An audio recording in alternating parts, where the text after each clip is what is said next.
نویرا، ناشتہ تیار ہے؟ آئزہ نے باورچی خانے سے آواز لگائی۔ وہ روز صبح کا ناشتہ خود تیار کرتی تھی۔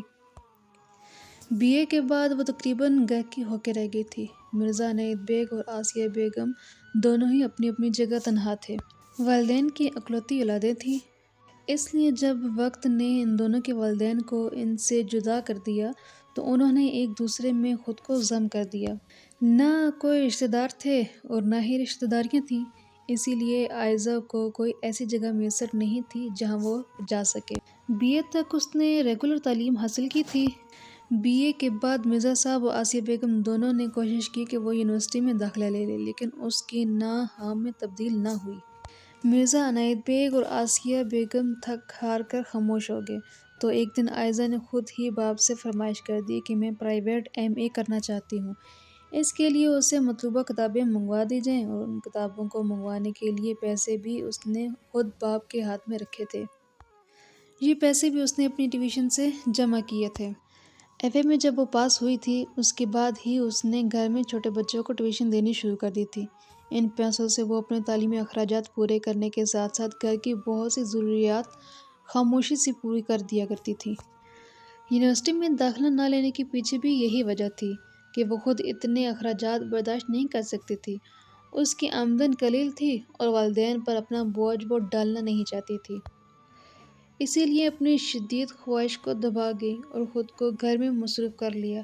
اب جب سے آسیہ بیگم بیمار ہوئی تھی، ان کی بہت سی ذمہ داریاں آئزہ نے اب بڑی خوبی سے اپنے کندھوں پر اٹھائی تھیں۔ اس لیے آسیہ بیگم صبح فجر کی نماز ادا کر کے اپنے شوہر کی دعا لے کر اور ہلکا پھلکا ناشتہ کرنے کے بعد وہ دوبارہ لیٹ کر سو جاتی تھی، جبکہ آئزہ ہی نویرا اور سویرا کو اٹھاتی تھی۔ وہی ان کا ناشتہ تیار کرتی تھی اور کسی ماں کی طرح ان کے لاڈ اٹھاتی تھی۔ ان کے جانے کے بعد وہ مرزا بیگ کا ناشتہ تیار کرتی اور پھر آہستہ آہستہ دونوں بھائیوں کا ناشتہ تیار کر کے ان کے جاگنے کا انتظار کرتی۔ ان دونوں کے جاگنے تک وہ پورے گھر کی صفائی کر کے فارغ ہو جاتی تھی۔ اتنے میں آسیہ بیگم بھی جاگ جاتی اور دونوں بھائی سلیم بیگ اور شوکت بیگ بھی جاگ جاتے۔ آئزہ انہیں ناشتہ دیتی، آسیہ بیگم کو دوبارہ سے باقاعدہ ناشتے کے لوازمات پیش کرتی۔ اتنے میں سلیم بیگ نوکری کی تلاش میں اور شوکت بیگ اپنے دوستوں کے ساتھ نکل جاتا۔ تب کہیں جا کر آئزہ اپنے لیے ناشتہ تیار کرتی اور سکون سے بیٹھ کر کھاتی۔ اب بھی وہ کب سے نویرا کو ناشتے کے لیے آوازیں دے رہی تھی، جبکہ وہ آئینے کے سامنے کھڑی خود کو سنوار رہی تھی۔ تب سویرا نویرا کے عقب میں کھڑی ہوتے ہوئے بولی، نویرا آپی، بس بھی کر دیں، آپی آپ کو کب سے آوازیں دے رہی ہے۔ ہاں ہاں آئزہ آپی کی آوازیں مجھے بھی سنائی دے رہی ہیں۔ نویرا آنکھوں میں کاجل لگاتے ہوئے جلدی سے بولی تو سویرا قدرے چڑھتے ہوئے بولی، تو پھر آپ اپنی زبان کو ذرا تکلیف دے لیا کریں کہ وہ کسی کی آواز پر لبیک کہہ سکیں۔ تم کچھ زیادہ ہی بدتمیز نہیں ہوتی جا رہی ہو؟ چھوٹی ہو تو چھوٹی بن کے رہو، میرے سامنے زیادہ زبان چلائی تو زبان کاٹ کے رکھ دوں گی۔ یہ مت بھولو کہ آئزہ آپی بڑی ہیں تو میں بھی تم سے بڑی ہوں۔ تو نویرا حسب توفیق اپنا رعب سویرا پر جھاڑتے ہوئے دوبارہ آئینے کی طرف متوجہ ہو گئی تو سویرا آہستہ سے بولی، بڑی، پہلے بڑی بن کر تو دکھاؤ، اپنا مقابلہ میری پیاری آپی کے ساتھ کر رہی ہو۔ کیا کہا؟ نویرا مڑتے ہوئے بولی تو سویرا آہستہ سے گردن نفی میں ہلاتے ہوئے بائی کی طرف بھاگ گئی، جبکہ نویرا اپنا غصہ پی کر رہ گئی۔ سویرا کمرے سے نکل کر سیدھی باورچی خانے میں گھس گئی۔ اس وقت اس کا انداز اس بچے کی طرح تھا جو باہر کے خوف سے چھپ کر ماں کی گود میں پناہ لیتا ہے۔ اسی لیے وہ آئزہ کو عقب سے اپنی باہوں میں بھرتے ہوئے بولی، میری پیاری آپی، میں آپ سے بہت زیادہ محبت کرتی ہوں۔ آج اپنی آپی پر اتنا پیار کس خوشی میں آ رہا ہے؟ مرزا عنایت بیگ اپنے کف بند کرتے ہوئے باورچی خانے میں داخل ہوئے اور سویرا کو اس طرح آئزہ سے اظہار محبت کرتے دیکھ کر شرارت بھرے انداز میں بولے، جبکہ آئزہ ایک دم سرخ ہو گئی اور سویرا اس کے برعکس جلدی سے آئزہ کا گال چومتے ہوئے بولی، ابو جانی، میری آپی اس قابل ہیں کہ ان سے محبت کی جائے۔ ارے واہ، میری بیٹی پر صرف میرا حق ہے اور مجھ سے زیادہ میری بیٹی کو کوئی چاہ نہیں سکتا، بھلا وہ سویرا عنایت بیگ ہی کیوں نہ ہو۔ مرزا عنایت بیگ اپنی بات مکمل کرتے ہوئے کمال چالاکی سے اپنی مسکراہٹ چھپاتے ہوئے تو سویرا لاڈ سے ان کی طرف بڑھتے ہوئے بولی، آپ کی محبت آپ کی جگہ، لیکن آپ ہی میری آئیڈیل ہیں۔ میں چاہتی ہوں میں بالکل آپ ہی کی نقش قدم پر چلوں اور آپ ہی جیسی ہی بن جاؤں۔ اف، توبہ سویرا، لوگ کسی بڑی مشہور شخصیت کو اپنا آئیڈیل بناتے ہیں اور ایک تم ہو جسے کھانے پکاتی، گھر میں ٹیوشن پڑھاتی آپ ہی اپنا آئیڈیل معلوم ہوتی ہیں۔ اف، کتنا بڑا لطیفہ ہے یہ، ہا ہا ہا ہا ہا۔ نویرا جو کہ اپنی تیاری مکمل کر کے ناشتے کے لیے باورچی خانے میں داخل ہو رہی تھی، سویرا کی بات سن کر طنزیہ انداز میں بولی تو سویرا نے تعجب بھری نظروں سے اسے دیکھا جبکہ وہ مزے سے پراٹھا اپنے سامنے رکھتے ہوئے کرسی پر بیٹھ گئی، جبکہ مرزا صاحب ناشتے سے فارغ ہو کر بولے، سویرا نے اگر آئزہ کو اپنا آئیڈیل چنا ہے تو اس میں کیا برا ہے، یا اس میں مذاق اڑانے والی کون سی بات ہے؟ آئزہ اس کی بڑی بہن ہے اور یوں بھی میری بیٹی اس قابل ہے کہ اسے آئیڈیل بنایا جائے۔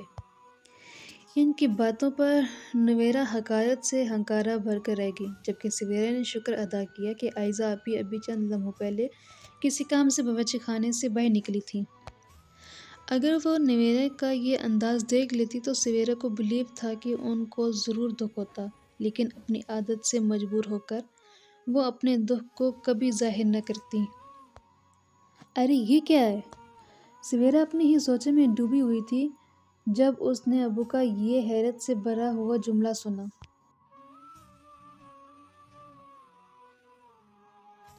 اس نے چونک کر سر اوپر اٹھایا اور پھر خوشگوار سی حیرت میں ڈوب گئی۔ ابو کے سامنے چمکتی ہوئی خوبصورت لیدر سے بنی پشاوری چپل پڑی ہوئی تھی اور آپی ان کے قریب نظریں جھکائے کھڑی تھی۔ اپنے نمبر بڑھانے کا طریقہ ہے اور کیا؟ نویرا آہستہ سے سرگوشی کرتے ہوئے بولی، جبکہ سویرا بس اسے دیکھ کر رہ گئی۔ جب آئزہ باپ کے سوال پر شرمندہ شرمندہ سے بولی، ابو جی، وہ آپ کی آفس کی چپل کب کی ٹوٹ چکی ہے؟ آپ پھر بھی روز وہی چپل پہن کر آفس چلے جاتے ہیں۔ آپ ہر ماہ اپنی ساری تنخواہ صرف ہم پر خرچ کرتے ہیں، اپنے لیے تو آپ کچھ بھی نہیں کرتے، اس لیے میں خود آپ کے لیے کل یہ چپل لے آئی۔ تم خود؟ کیا مطلب؟ کس کے ساتھ بازار گئی تھی؟ مرزا عنایت بیگ اس کی طرف سوالیہ نظروں سے دیکھتے ہوئے بولے تو وہ جلدی سے بولی، نہیں ابو، آپ غلط سمجھ رہے ہیں، میں اکیلی بازار نہیں گئی تھی، بلکہ ساتھ والی زوبیہ باجی کل امی کے پاس آئی تھی اور انہوں نے مجھے اپنے ساتھ بازار لے جانے کی امی سے اجازت مانگی تھی۔ امی نے مجھے ان کے ساتھ بازار جانے کو کہا تو میں ان کے ساتھ بازار گئی تھی اور پھر واپسی پر آپ کا جوتا لے آئی۔ مجھے آپ کے جوتے کا نمبر یاد تھا۔ مرزا عنایت بیگ نے ہنکارا بھرا، جبکہ آئزہ نے چپل ڈبے سے نکال کر باپ کے قدموں میں بیٹھ کر ان کی طرف بڑھا دی تو انہوں نے دھیمے سے اپنے پاؤں چپل میں ڈال دیے۔ چپل ان کے پیروں میں یوں فٹ بیٹھ گئی جیسے بنائی گئی ان کے پیروں کے لیے تھی، جبکہ جوتی ان کے پیروں میں دیکھ کر آئزہ کی آنکھیں خوشی سے دمک اٹھیں اور مرزا عنایت بیگ نے اسے اپنے قدموں میں سے اٹھا کر اس کی پیشانی چوم لی اور پھر اس کے سر پر پیار سے ہاتھ پھیرتے ہوئے بولے، اللہ میری بیٹی کا نصیب اچھا کرے، اسے ایسا ہی نیک جیون ساتھی ملے جیسی میری بیٹی خود ہے، آمین۔ سویرا باپ کے کندھے سے لگتے ہوئے بولی تو انہوں نے صدقے دل سے ثم آمین کہا اور پھر کچھ فائلیں ہاتھ میں اٹھائیں اور باہر کی طرف چلے گئے، جبکہ سویرا بھی صحن میں رکھا اپنا بستہ اٹھا کر اسکول کے لیے نکل پڑی۔ نویرا نے نزاکت سے اپنے ہونٹ رومال سے صاف کیے اور ہاتھ جھاڑتے ہوئے کرسی سے اٹھ کر آئزہ کے قریب آ کر بولی، آپی، 500 روپے ہیں تو مجھے دے دیں، مجھے ضرورت ہے۔ ایسی کیا ضرورت ہے؟ آئزہ نے دونوں بھائیوں کے لیے ناشتہ تیار کرتے ہوئے مصروف انداز میں پوچھا تو وہ چڑھتے ہوئے بولی، توبہ، آپ سے ذرا سے پیسے مانگ لو تو آپ کوسچنز کرنے لگتی ہیں، بھلا اتنی تفتیش کی کیا ضرورت ہے؟ دیکھنے میں آپ اتنی معصوم بن جاتی ہیں جبکہ اندر سے تو پوری ہیں، جہاں پر آپ کو لگتا ہے کہ یہاں میری واہ واہ ہوگی آپ وہیں اپنے پیسے نکالتی ہیں اور یہ ظاہر کرتی ہیں جیسے آپ سے زیادہ اس دنیا میں کوئی دوسرا اچھا نہیں ہے۔ نویرا! امی کی زوردار آواز ہر طرف گونجی تو وہ جھٹکے سے ماں کی طرف مڑی۔ تڑاخ! ایک زوردار آواز ہر طرف پھیل گئی۔ تماچا اتنا شدید تھا کہ نویرا کو اپنی آنکھوں کے سامنے تارے ناچتے ہوئے نظر آنے لگے، جبکہ عائزہ اپنی جگہ سن ہو گئی تھی۔ کیا ہوا امی؟ سلیم بیگ تولیے سے منہ رگڑتے ہوئے باورچی خانے میں داخل ہوئے اور سب اپنی اپنی جگہ پر جمع دیکھ کر سوال کر بیٹھے، اور ان کا سوال کرنا تو گویا قیامت ہو گیا۔ امی کا جلال پورے زوروں پر پہنچ گیا اور وہ چلاتے ہوئے بولی، دفع ہو جاؤ! ذرا شرم و حیا نہیں رہی ہے کہ کس طرح بڑی بہن سے بات کرتے ہیں، اور بہن بھی ایسی جو تم لوگوں کے لیے کسی نعمت سے کم نہیں ہے، ہر وقت تم لوگوں کی نوکرانی بنی رہتی ہے۔ اپنی پڑھائی کو اس نے تم لوگوں کی وجہ سے اہمیت نہیں دی، اب بھی گھر کے کام کرتی ہے، بچوں کو پڑھاتی ہے، گھر کے اخراجات میں ہاتھ بٹاتی ہے، اور اس پر تم لوگوں کے نخرے برداشت کرتی ہے، اور تمہیں ذرا غیرت نہیں آئی اس سے اس طرح بدتمیزی کرتے ہوئے؟ ہاں، یہی تو اس گھر کا ہیرا ہے، باقی سب تو پتھر ہیں۔ نویرا بدتمیزی سے بولی اور میز پر رکھا چائے کا کپ اٹھا کر زمین پر دے مارا۔